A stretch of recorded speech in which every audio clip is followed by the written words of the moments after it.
बिस्मिल्लाहिर्रहमानिर्रहीम।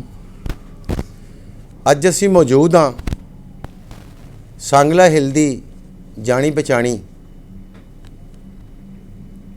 जिहड़ी कि किसी तारफ का मुहताज नहीं, खानदानी तौर पर शरीफुल नफ्स और साडे हलका दी आन, साडे हलका दी शान मियाँ इजाज़ हुसैन भट्टी साडे साबका MPA मुस्लिम लीग नून दे अज असी उन्हां दे कोल मौजूद हाँ।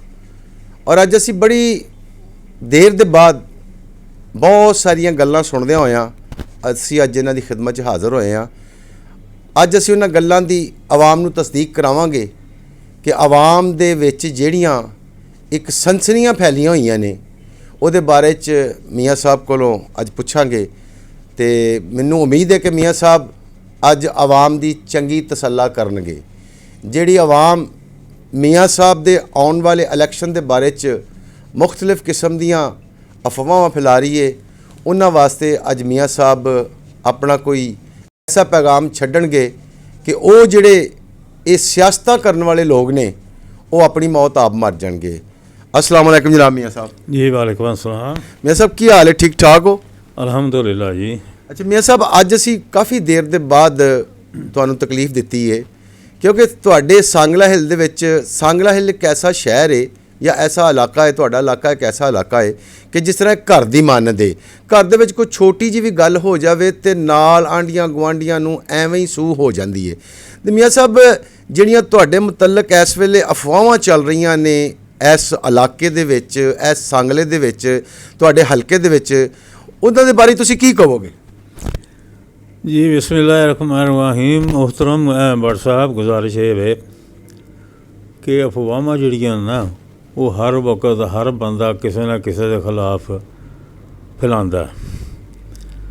तो मेरे मतलब जिहड़ियां अफवाहां ये कीतियां जा रही ने भी मुस्लिम लीग नून दी नूं टिकट नहीं मिलेगी। तो मैं जिहड़े बंदे ये गल्लां दे ने मुस्लिम लीग नून दी इन्हां नूं टिकट नहीं मिलेगी, मैं उन्हां दी खिदमत च ये गुजारिश करांगा कि आने वाला वक्त जिहड़ा वे या अपने जिहड़े दोस्त सांगले दे हैं ने जिन्हां दी मेरे नाल अटैचमेंट है और ये गल्लां सुन के परेशान ने, मैं उन्हां नूं ये मैसेज देना चाहना कि अल्लाह ताला दी करम नवाजी नाल मेरी और बरजीत ताहर साहब दी आपस दे विच ज़हनी मुताबकत है। साडे आपस दे विच कोई किसी किस्म का इख्तलाफ नहीं।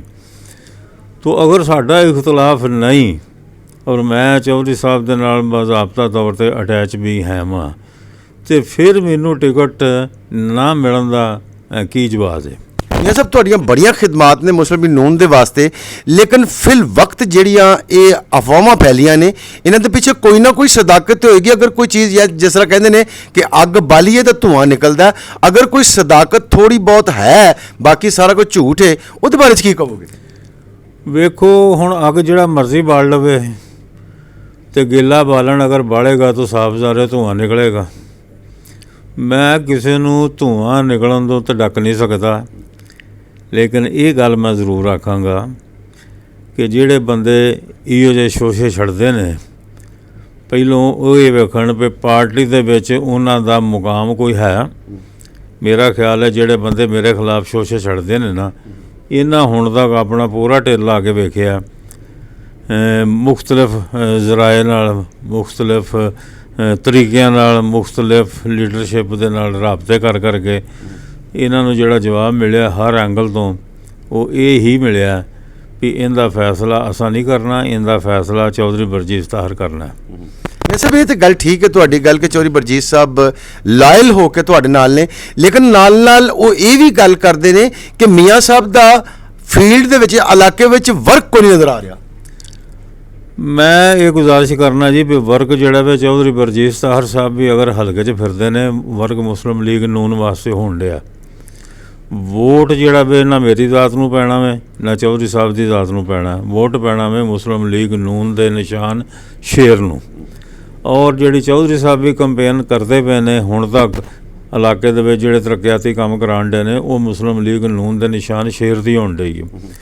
जित्थों तक रह गया तलक मेरा, मैं उन्होंने फेसबुक पर एडा हाईलाइट इस तो नहीं करता कि हाईलाइट कराँगा तो मतलब ये कि मैं वो लोगों की निशानदेही कराँगा ਜਿਨ੍ਹਾਂ ਦੇ ਕੋਲ ਮੈਂ ਜਾਂਦਾ ਔਰ ਜਿਹੜੇ ਮੇਰੇ ਨਾਲ ਇਹ ਮੁਕੰਮਲ ਤੌਰ 'ਤੇ ਅਟੈਚ ਨੇ, ਅਤੇ ਜੇ ਮੈਂ ਨਿਸ਼ਾਨਦੇਹੀ ਕਰਾਂਗਾ ਤਾਂ ਦੂਸਰੇ ਬੰਦੇ ਵੀ ਉਹਨਾਂ 'ਤੇ ਜਾ ਕੇ ਆਪਣਾ ਵਕਤ ਜ਼ਾਇਆ ਕਰਨਗੇ। ਇਹਦਾ ਮਤਲਬ ਹੈ ਕਿ ਤੁਸੀਂ ਉਹ ਜਿਹੜੀ ਪੁਰਾਣੇ ਜ਼ਮਾਨੇ 'ਚ ਕਹਿੰਦੇ ਨੇ ਚੂਹਾ ਲੱਗ ਗਿਆ, ਉਹ ਚੂਹਾ ਲੱਗਣ ਤੋਂ ਬਚਣਾ ਚਾਹੁੰਦੇ ਹੋ? ਮੈਂ ਚੂਹੇ ਨੂੰ ਬਚਾਉਣਾ ਚਾਹੁੰਦਾ, ਔਰ ਇਨਸ਼ਾਅੱਲਾ ਅਗਰ ਚੂਹਾ ਲੱਗੇਗਾ ਵੀ ਨਾ ਤੇ ਮਾਰ ਕੇ ਚੂਹੇ ਦਾ ਭਰਗਸ ਕੱਢ ਦਿੱਤਾ ਜਾਏਗਾ। ਐਸੀ ਕੋਈ ਗੱਲ ਨਹੀਂ, ਚੂਹਾ ਲੱਗਣ ਦਾ ਚਾਂਸ ਵੀ ਕੋਈ ਨਹੀਂ ਰਹੇਗਾ। ਜਿੱਥੋਂ ਤੱਕ ਤਲਕ ਟਿਕਟ ਦਾ ਮੈਂ ਇਹ ਗੱਲ ਦਾਅਵੇ ਨਾਲ ਆਉਂਦਾ, ਔਰ ਅੱਲਾਹ ਤਾਲਾ ਦੇ ਫਜ਼ਲੋ ਕਰਮ ਨਾਲ ਇਹ ਗੱਲ ਆਉਂਦਾ ਵਾਂ ਵੀ ਇੱਜ਼ਤ ਔਰ ਜ਼ਿਲਤ ਮੇਰੇ ਮਾਲਕ ਦੇ ਇਖਤਿਆਰ 'ਚ। ਅਗਰ ਅੱਲਾਹ ਤਾਲਾ ਨੂੰ ਮੇਰੀ ਇੱਜ਼ਤ ਮਨਜ਼ੂਰ ਹੈ ਤੇ ਇਨਸ਼ਾਅੱਲਾ ਮੇਰੀ ਟਿਕਟ ਕੋਈ ਬੰਦਾ ਖੋਹ ਨਹੀਂ ਸਕਦਾ। ਜਿੱਥੋਂ ਤੱਕ ਤਲਕ ਹੈ ਟਿਕਟ ਖੋਹਣ ਵਾਲਿਆਂ ਦਾ, ਉਹਨਾਂ ਦਾ ਕਿਰਦਾਰ ਜਿਹੜਾ ਵੇ ਸਾਰੇ ਲੋਕਾਂ ਦੇ ਸਾਹਮਣੇ ਵੇ, ਉਹ ਭਾਵੇਂ ਆਪਣੇ ਮੂੰਹ ਨਾਲ ਆਪਣੇ ਆਪ ਨੂੰ ਫਰਜ਼ੰਦੇ ਸਾਂਗਲਾ ਆਖਣ ਜਾਂ ਉਹ ਆਪਣੇ ਆਪ ਨੂੰ ਇਹ ਗੱਲ ਆਖਣ ਪਏ ਨਵੀਦੇ ਸਹਿਰ, ਲੇਕਿਨ ਆਪਣੇ ਮੂੰਹੋਂ ਕੋਈ ਗੱਲ ਕਰਨ ਨਾਲ ਕੋਈ ਬੰਦਾ ਉਹ ਮੁਕਾਮ ਪਾ ਨਹੀਂ ਸਕਦਾ ਵੀ ਜਿਹੜਾ ਲੋਕਾਂ ਦੇ ਦਿਲਾਂ ਦੇ ਵਿੱਚ ਕੋਈ ਮੁਕਾਮ ਜਾਂ ਪਿਆਰ ਹੈ। ਉਹ ਮੈਂ ਇਹ ਜਿਹੜੇ ਨਵੀਦੇ ਸਹਿਰ ਲੈ ਕੇ ਆਉਂਦੇ ਨੇ ਹੁਣ ਤੱਕ ਸਿਰਫ ਆਪਣੀ ਮਲਕ ਬਰਾਦਰੀ ਦੇ ਇਕੱਠ ਕਰਨ ਡੇ ਨੇ। ਇਹ ਇਲੈਕਸ਼ਨ ਜਿਹੜਾ ਵੇ ਇਹ ਜਨਰਲ ਇਲੈਕਸ਼ਨ ਹੈ, MPA ਦਾ ਇਲੈਕਸ਼ਨ ਹੈ, ਇਹ ਲੋਕਲ ਗੌਰਮੈਂਟ ਦਾ ਇਲੈਕਸ਼ਨ ਨਹੀਂ ਵੀ ਕਿਸੇ ਇੱਕ ਵਾਰਡ ਦੇ ਵਿੱਚ ਇਹਨਾਂ ਇਲੈਕਸ਼ਨ ਲੜਨਾ ਅਤੇ ਮਲਕ ਬਰਾਦਰੀ ਉੱਥੇ ਜ਼ਿਆਦਾ ਹੈ ਤਾਂ ਉਹਨਾਂ ਇਹਨੂੰ ਕਾਮਯਾਬ ਕਰ ਦੇਣਾ। ਇਹ ਇਲੈਕਸ਼ਨ ਜਿਹੜਾ ਵੇ ਇਹਦੇ ਵਿੱਚ ਮੁਖਤਲਿਫ ਬਰਾਦਰੀਆਂ ਜਿਹੜੀਆਂ ਨੇ ਉਹਨਾਂ ਦਾ ਤਲਕ ਵਾਸਤਾ ਹੈ। ਲੇਕਿਨ ਮੈਂ ਇਹਨਾਂ ਨੂੰ ਇਹ ਗੱਲ ਆਉਂਦਾ ਵਾਂ ਵੀ ਜਿਹੜਾ ਬਰਾਦਰੀ ਇਜ਼ਮ ਦਾ ਨਾਅਰਾ ਮਾਰ ਕੇ ਬਰਾਦਰੀ ਨੂੰ ਇਕੱਠਿਆਂ ਕਰਦੇ ਨੇ, ਇਹ ਹਰ ਇਲੈਕਸ਼ਨ ਆਉਣ ਤੋਂ ਪਹਿਲੋਂ ਇਸੇ ਤਰ੍ਹਾਂ ਹੀ ਬਰਾਦਰੀ ਨੂੰ ਇਕੱਠਿਆਂ ਕਰਦੇ ਨੇ। ਮੈਂ ਪੁੱਛਣਾ ਵੀ ਜਿਹੜੇ ਇਲੈਕਸ਼ਨ ਲੰਘ ਜਾਂਦਾ ਉਸ ਤੋਂ ਬਾਅਦ ਕਦੀ ਇਹਨਾਂ ਬਰਾਦਰੀ ਨੂੰ ਪੁੱਛਿਆ ਵੀ ਤੁਸੀਂ ਕਿੱਥੇ ਵਸਦੇ ਪਏ ਹੋ? ਇਹ ਵਕਤੀ ਤੌਰ 'ਤੇ ਇਹ ਇੱਕ ਇਹਨਾਂ ਦਾ ਇੱਕ ਸ਼ੋਸ਼ਾ ਹੁੰਦਾ, ਲੇਕਿਨ ਜਿਹੜੀ ਬਰਾਦਰੀ ਹੈ ਬਰਾਦਰੀ ਵੀ ਇਸ ਗੱਲ ਨੂੰ ਬੜਾ ਸਮਝਦੀ ਹੈ ਕਿ ਇਹ ਜਿਹੜੇ ਨੇ ਭਾਈ ਜੀ ਸਿਰਫ ਸਾਨੂੰ ਇਸਤੇਮਾਲ ਕਰਨ ਵਾਸਤੇ ਹਰ ਆਉਣ ਵਾਲੇ ਇਲੈਕਸ਼ਨ ਦੇ ਵਿੱਚ ਬਰਾਦਰੀ ਇਜ਼ਮ ਦਾ ਨਾਅਰਾ ਮਾਰਦੇ ਨੇ ਔਰ ਸਾਨੂੰ ਇਕੱਠਾ ਕਰਦੇ ਨੇ। ਮੈਨੂੰ ਪਰਸੋਂ ਵੀ ਇੱਕ ਮਲਕ ਬਰਾਦਰੀ ਦੇ ਬੰਦਿਆਂ ਨੇ ਜਿਹੜੇ ਘੋੜੇ ਬਾਜਵੇ ਰੋਡ 'ਤੇ ਉਹਨਾਂ ਦੀ ਰਿਹਾਇਸ਼ ਹੈ, ਉਹਨਾਂ ਮੈਨੂੰ ਸੱਦਿਆ ਸੀ ਔਰ ਉਹਨਾਂ ਮੁਸਲਿਮ ਲੀਗ ਨੂੰ ਬਾਜ਼ਾਬਤਾ ਤੌਰ 'ਤੇ ਐਲਾਨ ਕਰਕੇ ਜੁਆਇਨ ਕੀਤਾ। ਚੌਧਰੀ ਬਰਜੀਤ ਤਾਹਰ ਦੀ ਕਿਆਦਤ 'ਤੇ ਉਹਨਾਂ ਇਤਮਾਦ ਕੀਤਾ ਔਰ ਉਹ ਵੀ ਇਹਨਾਂ ਦੀ ਬਰਾਦਰੀ ਮਲਕ ਬਰਾਦਰੀ ਹੈ। ਲੇਕਿਨ ਜਿਹੜੇ ਮਲਕ ਬਰਾਦਰੀ ਦੇ ਲੋਕ ਸਾਡੇ ਨਾਲ ਅਟੈਚ ਨੇ, ਇਹ ਜਿੰਨਾ ਮਰਜ਼ੀ ਉਹਨਾਂ 'ਤੇ ਪ੍ਰੈਸ਼ਰ ਪਾ ਲੈਣ, ਜਿੰਨਾ ਮਰਜ਼ੀ ਉਹਨਾਂ ਨੂੰ ਟੋਟਾ ਲੈਣ, ਕੋਈ ਬੰਦਾ ਇਹਨਾਂ ਦੇ ਨਾਲ ਟੁਰਨ ਵਾਸਤੇ ਇਹਨਾਂ ਦੀਆਂ ਹਰਕਤਾਂ ਤੋਂ ਤਿਆਰ ਨਹੀਂ। ਤੇ ਮੀਆਂ ਸਾਹਿਬ ਇਹਨਾਂ ਦੀ ਬਰਾਦਰੀ ਖੁੱਲ੍ਹ ਕੇ ਤੁਹਾਡੇ ਨਾਲ ਕਿਉਂ ਨਹੀਂ ਆਉਂਦੀ? ਉਹ ਖੁੱਲ੍ਹ ਕੇ ਹਾਈਲਾਈਟ ਕਿਉਂ ਨਹੀਂ ਕਰਦੀ? ਉਹ ਤੇ ਇਸ ਵੇਲੇ ਤੁਹਾਨੂੰ ਲਲਕਰਦਾ ਪਿਆ ਆਪਣੀ ਬਰਾਦਰੀ ਨੂੰ ਇਕੱਠਿਆਂ ਕਰਕੇ ਲਲਕਰੇ ਜਾਂ ਕਿਸੇ ਤਰ੍ਹਾਂ ਲਲਕਰੇ, ਉਹ ਤੇ ਇਸ ਵੇਲੇ ਪੂਰਾ ਮੈਦਾਨ ਲਾ ਰਿਹਾ ਨਾ, ਤੁਸੀਂ ਸ਼ਹਿਰ ਦੇ ਵਿੱਚ ਵੀ ਕੋਈ ਮੈਦਾਨ ਨਹੀਂ ਲਾਉਂਦੇ। ਮੈਂ ਆਖਿਆ ਜੀ ਇਨਸ਼ਾਅੱਲਾ ਜਲਦ ਤੁਸੀਂ ਵੇਖੋਗੇ 14 ਤਰੀਕ ਤੇ ਇਸ ਟਿਕਟ ਦਾ ਜਿਹੜਾ ਅਬਹਾਮ ਇਹਨਾਂ ਪੈਦਾ ਕੀਤਾ ਨਾ, ਇਹ 14 ਤਰੀਕ ਨੂੰ ਇਨਸ਼ਾਅੱਲਾ ਖ਼ਤਮ ਹੋ ਜਾਏਗਾ।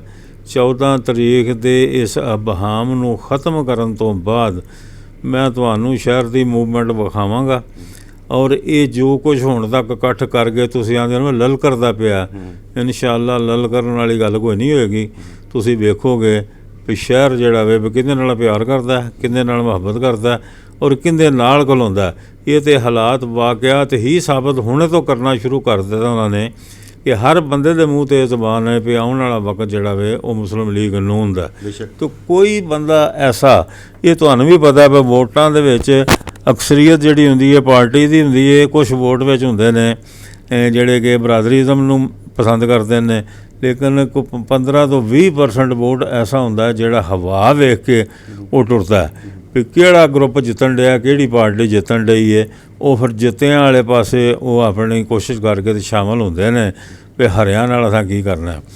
ਔਰ ਜੋ 3.5-4 ਸਾਲ ਦੇ ਵਿੱਚ PTI ਨੇ ਡਿਲੀਵਰ ਕੀਤਾ ਉਹ ਤੁਹਾਡੇ ਸਾਹਮਣੇ ਵੇ, ਡਿਲੀਵਰ ਤਾਂ ਕੋਈ ਸ਼ੈ ਹੋਈ ਨਹੀਂ।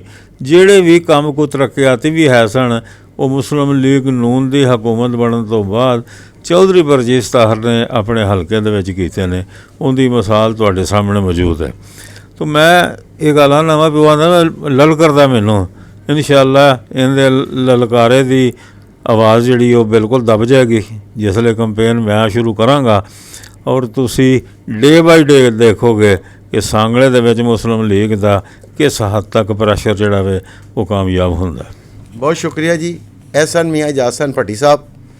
ਅਸੀਂ ਇਨਸ਼ਾ ਅੱਲਾਹ ਤਾਲਾ ਜਲਦੀ ਦੁਬਾਰਾ ਇਹਨਾਂ ਦੀ ਖਿਦਮਤ ਦੁਬਾਰਾ ਹਾਜ਼ਰ ਹੋਵਾਂਗੇ ਅਤੇ ਇਹਨਾਂ ਨੂੰ ਇੱਕ ਨਵੇਂ ਮੌਜੂ ਦੇ ਉੱਤੇ ਪੁੱਛਾਂਗੇ ਕਿ ਉਹ ਮੌਜੂ ਕੀ ਹੈ।